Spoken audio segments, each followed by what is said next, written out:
Donc, la Fédé a fait un communiqué pour tirer les pompes à ses affiliés et tout le reste, comme vous savez. Elle n'est pas rentrée dans le fond. Il ne s'agit pas d'un problème du développement du football ou du bien-être des footballeurs. Il s'agit d'un problème, malheureusement, d'homme à homme. Monsieur Samuel Eto'o, qui ne veut rien entendre, il ne peut pas la présence de Jérémy Soulin du dans les sphères du football. Ça date de 2022 à la Coupe du Monde au Qatar. Permettez-moi de faire cette digression, mais ça va permettre à vos auditeurs de savoir ce qui se passe. Très important.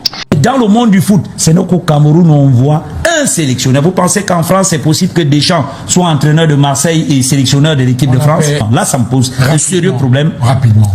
C'est qu'on ne peut pas avoir un sélectionneur national qui est à la tête d'un club.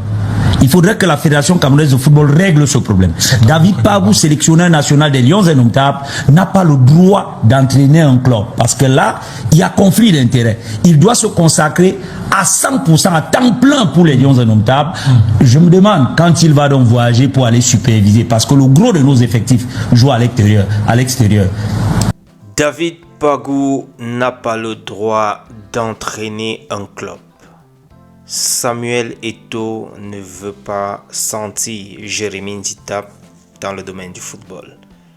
Voici les deux petites actualités que je voulais partager avec vous pour le dernier tour de partage.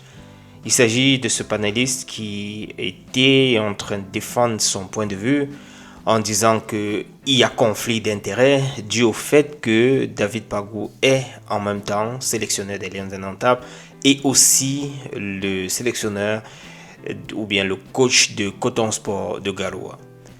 J'ai validé ce que l'autre copanéliste a dit en ces termes que il y a un adjoint à Coton Sport, ce qui veut dire que si David Pagou est on the way, est en train d'aller superviser, son adjoint pourra par exemple le remplacer. Donc du coup, je ne vois pas à quel niveau il y a conflit d'intérêts. J'ai voulu partager ceci avec vous les amis. Dites-moi en commentaire si vous pensez de la même façon que moi et également par rapport à cette position selon laquelle Samuel Eto'o ne voudrait pas de Jérémy Ntitap dans les parages en ce qui concerne le football camerounais. Retrouvons-nous dans un autre tour demain matin les amis et d'ici à là, portez-vous bien. Ciao. Dans le monde du foot, c'est nous qu'au Cameroun, on voit un sélectionneur. Vous pensez qu'en France, c'est possible que Deschamps soit entraîneur de Marseille et sélectionneur de l'équipe de France? Là, ça me pose un sérieux problème. Rapidement. C'est qu'on ne peut pas avoir un sélectionneur national qui est à la tête d'un club. Il faudrait que la Fédération camerounaise de football règle ce problème. David Pagou, sélectionneur national des Lions Indomptables, n'a pas le droit d'entraîner un club. Parce que là, il y a conflit d'intérêts. Il doit se consacrer à 100%, à temps plein pour les Lions Indomptables. Je me demande quand il va donc voyager pour aller superviser. Parce que le gros de nos effectifs joue à l'extérieur. Coton Sport aura un manque à gagner. Il arrive à des adjoints. Ça veut dire, non. Il est payé pour être entraîneur. Ça veut dire que l'employeur peut décider de ne pas le libérer. Donc, il faut directement le libérer de cette charge-là. Non, attendez. Contrat. Il est employé de Coton Sport de Garoua. Nous sommes d'accord? Oui. Parce qu'il a un contrat qui court, n'est-ce pas? Alors, aujourd'hui, il est nommé sélectionneur national des Lions Indomptables. Je pense que la fédération devrait se rapprocher auprès des dirigeants de Coton pour rompre ce contrat ou mettre un terme à ce contrat pour qu'il se consacre à temps plein. Ce n'est qu'au Cameroun où on voit, dans le monde du foot, hein, dans les autres disciplines, c'est faisable. Mais dans le monde du foot, c'est nous qu'au Cameroun, on voit un sélectionneur. Vous pensez qu'en France, c'est possible que Deschamps soit entraîneur de Marseille et sélectionneur de l'équipe de France? C'est impossible. Vous pensez qu'en Allemagne, non. David, il y a beaucoup à faire en sélection. Beaucoup. Merci, je pense qu'il faut vraiment, il faut le sortir vraiment de là. 30 secondes. Et lui signer un contrat pour qu'il se consacre à temps plein. 30 secondes chacun, monsieur Pousson. Donc, la Fédé a fait un communiqué pour tirer les pompes à ses affiliés et tout le reste, comme vous savez. Elle n'est pas rentrée dans le fond. Il ne s'agit pas d'un problème du développement du football ou du bien-être des footballeurs.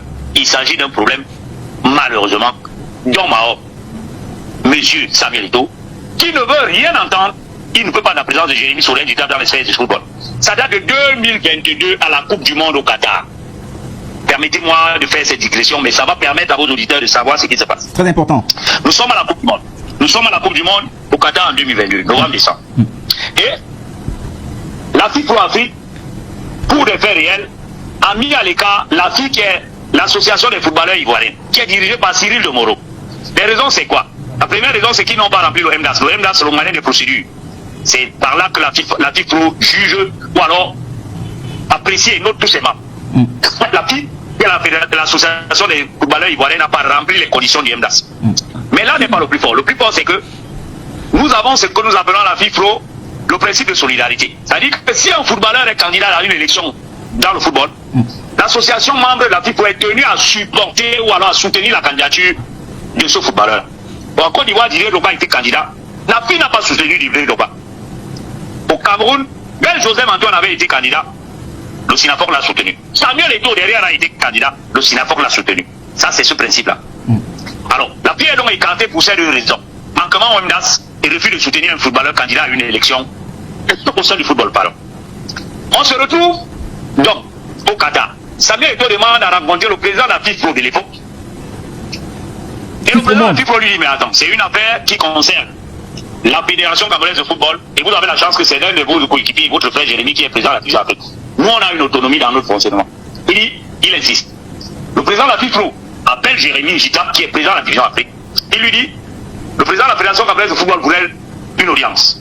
Jérémy répond, le président de la FIFPro Afrique, et du SINAFOC dit, si mon frère aurait voulu que je sois présent à cette affaire, il m'aurait en parlé avant et on aurait trouvé une solution. Si vous appelez directement, vous le président de la FIFPro, alors recevez-le, écoutez-le, et s'il y a moyen de trouver une solution, trouvez la solution. Je ne peux pas venir parce que il n'a pas voulu que je sois à cette réunion, sinon il m'aurait en parlé avant. J'ai cité mot à mot le président d'État que vous pouvez rencontrer quand vous voulez. Parce que c'est de là où part l'affaire.